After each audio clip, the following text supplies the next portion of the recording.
Hello YouTube, today I'm going to show you very quickly how to make a barcode in Excel. So you can see here I've got a spreadsheet, I've got some book titles, I've got the ISBN numbers. Over here I want to create a barcode. Pretty simple to do. The first thing though we have to do is we have to install a special font. This may seem scary, I assure you installing a font is very easy. This is how you do it on Windows machine. If you're using a Mac, I'm not sure exactly how you do it, but I can't imagine it's a whole lot harder. So first I'm going to close this. Save it. Okay, now I'm going to go here. I'll put the link to this in the description. I'm going to download my font. I'm going to open it. I'm going to open this top level folder. I'm going to double click this true type font file to open it. And then I'm just going to click this install button.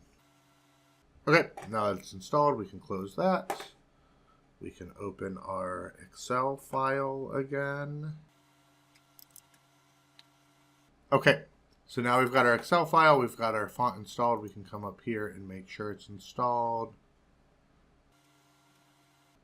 There we go, ID Automation HC39M free version. So now in my barcode column, all I'm going to do is I'm going to put a simple formula.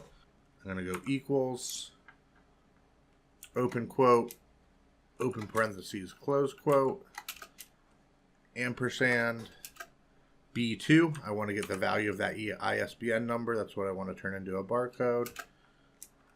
Ampersand, open quote, close parentheses, close quote. There we go. Now I'm just going to double click this to downfill it. And now that I've got that value there, I'm going to select this column. I'm going to select my new font. There we go. Have to make it a little bigger to actually see the barcode, but there are my barcodes. You can scan these for yourself to make sure they work. But that's all there is to it.